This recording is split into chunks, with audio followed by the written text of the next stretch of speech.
Hello friends, मैं सुजीत कुमार और आप देख रहे हैं आपका अपना YouTube channel S Kumar gardening. देखिए, मेरा आइस फ्लावर का प्लांट है जिसे दो पौधे मैं नर्सरी से परचेस करके लाया था और उसे एक ही पॉट में लगाया और जनवरी स्टार्ट होते ही इस पे फ्लावरिंग स्टार्ट हो गई है।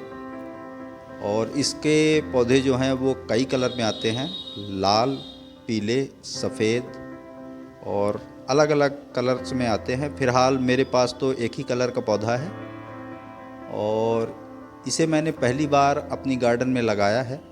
इसके लिए जो मैं मिट्टी बनाई है वो कोई मेरे पास ख़ास इसकी जानकारी ना होने के कारण नॉर्मल जैसे मैं अपने अन्य पौधों के लिए मिट्टी बनाता हूँ, 50% नॉर्मल गार्डन सॉइल, 30% काऊ डंग कंपोस्ट और 20% रेत या कोकोपीट। तो मैंने इस पर रेत मिलाई थी और देखिए यह पौधा अच्छे से चल रहा था और स्टार्टिंग जनवरी से इसमें फ्लावरिंग स्टार्ट हो गई है और धीरे धीरे इसमें फ्लावर्स की संख्या बढ़ती चली जा रही है। एक बार जब इसका फूल खिलता है तो वो कम से कम 8 से 9 दिन या कभी कभी 10 दिन तक पौधे पे टिका रहता है और सुबह अर्ली मॉर्निंग इसका फ्लावर खिलता है और शाम होने के बाद, दिन डूबने के बाद फूल इसका बंद हो जाता है और अर्ली मॉर्निंग फिर सुबह उसी तरह खिल जाता है।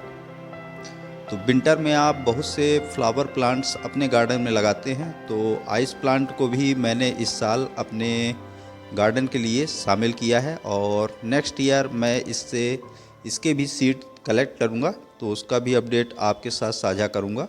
देखिए विंटर में कितनी फ्लावरिंग पौधों पे हो रही है, तो आपने भी अपने गार्डन में तरह तरह के फूलों वाले पौधे लगाए होंगे। मैंने तो बहुत से प्लांट ज़मीन पे और अपने टेरेस गार्डन पे लगाए हैं और सभी में इस समय अच्छी फ्लावरिंग हो रही है।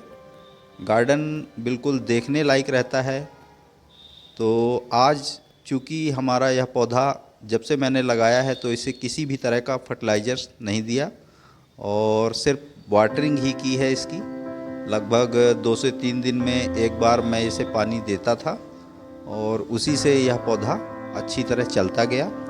और आज चूँकि अब फ्लावरिंग स्टेज पे पौधे को पोषक तत्वों की थोड़ा ज़्यादा रिक्वायरमेंट रहती है, तो मैं इसे थोड़ी सी मात्रा में देखिए ये काऊ डंग कंपोस्ट है और इसकी इतनी सी मात्रा, क्योंकि सिर्फ एक ही पौधे को मुझे देना है। देखिए ये एक ही प्लांट है, इसमें सॉरी 2 प्लांट हैं और दोनों को मैंने एक ही पॉट में लगाया था। तो इसे आज मैं थोड़ी सी मात्रा में खाद प्रोवाइड करूंगा। देखिए गाय की गोबर की सड़ी हुई खाद है, 2 साल पुरानी। तो थोड़ी सी मात्रा में मैंने गाय की गोबर की खाद ली है। लगभग इसकी मात्रा यदि कहें तो आधा किलो के आसपास होगा ये। तो अंदाजे से मैंने ले लिया है। इसे महीन थोड़ा क्रश कर लेते हैं और थोड़ी सी मात्रा में मैं इसे में पोटास मिलाऊंगा, क्योंकि पोटास हमारे पौधों में वृद्धि के साथ फ्लावरिंग में भी अच्छी सहायक होती है। तो लगभग 6 से 7 ग्राम के आसपास मैंने इसमें पोटास मिलाया है और दोनों को मैं अच्छे से मिक्स कर लेता हूँ, फिर उसके बाद आपको दिखाता हूँ। तो देखिए दोनों चीज़ों को मैंने अच्छे से मिक्स कर लिया है और मिलाने के पश्चात मैं अपने आइस फ्लावर के प्लांट की मिट्टी जो है उसकी थोड़ी थोड़ी गुड़ाई करूँगा और गुड़ाई करने के पश्चात इस फर्टिलाइज़र को अपने पौधे को दूंगा।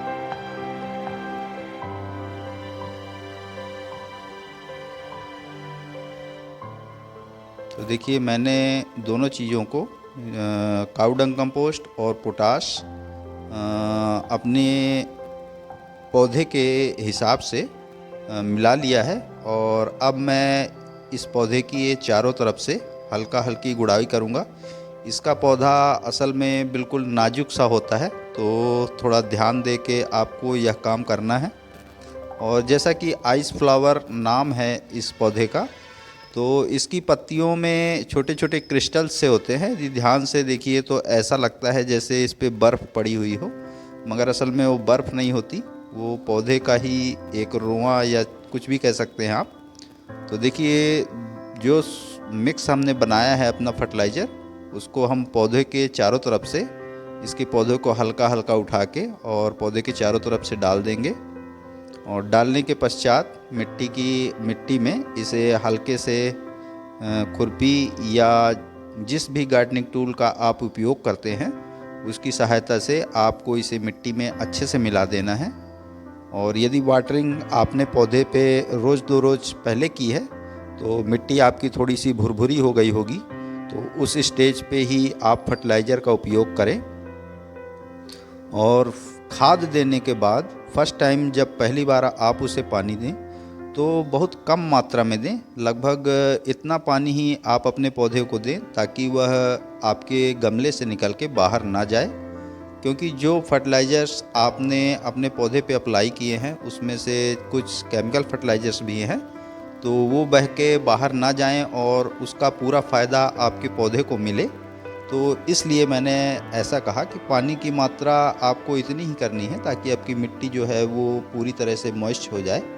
तो देखिए मेरा आइस फ्लावर प्लांट अच्छे से फ्लावरिंग कर रहा है और अब इसमें धीरे धीरे फ्लावर्स की संख्या बढ़ती चली जाएगी। आप चाहें तो इसकी बड्स जो भी सूख जाती हैं, जैसे कि मैं आपको एक आध दिखाता हूँ। एक फ्लावर इसका सूख चुका है, उसको दिखाता हूँ मैं आपको, यहीं कहीं पे था, देखिए ये रहा। और इसमें इसकी जो है वो पूरी तरह से अब ये अपनी उम्र जो है वो फ्लावरिंग की वो ख़त्म कर चुका है। तो चाहे तो आप इसे तोड़ सकते हैं क्योंकि अभी इस पे बहुत से फ्लावर और सीड पॉट्स बनेंगे। तो सीड पॉट्स जो सूख जाते हैं उन्हें तोड़ने के लिए मैंने इसलिए कहा क्योंकि जब कोई भी पौधा हो उसमें फ्लावर के बाद जब सीड बनने लगता है तो पौधे यह समझ लेते हैं कि मेरी उम्र अब ख़त्म हो गई है, तो मुझे अपना सारा फोकस जो है वो सीड बनाने में करना है।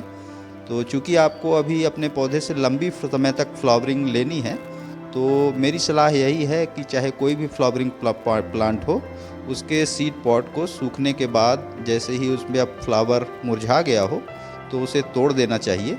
देखिए इसी के अंदर फिर सीड्स बनते हैं और बहुत महीन सीड्स होते हैं इसके, क्योंकि मैंने कभी इसको जर्मिनेट नहीं किया। इस साल मैं इसे कलेक्ट करूंगा और नेक्स्ट ईयर जब मैं इसे जर्मिनेट करूंगा तो उसका भी अपडेट आपके साथ साझा।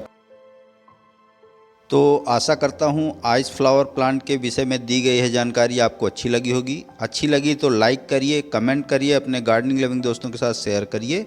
चैनल पे यदि पहली बार आए हैं तो प्लीज़ चैनल को सब्सक्राइब जरूर करिए। बेल यानी घंटी के बटन को ऑल पे प्रेस करिए ताकि बागवानी व गार्डनिंग से रिलेटेड ऐसी ही रोचक व जानकारीप्रद वीडियो का नोटिफिकेशन आपको समय समय पर मिलता रहे। तो वीडियो में अभी तक बने रहने के लिए धन्यवाद। मिलते हैं किसी अन्य टॉपिक के साथ। Thank you.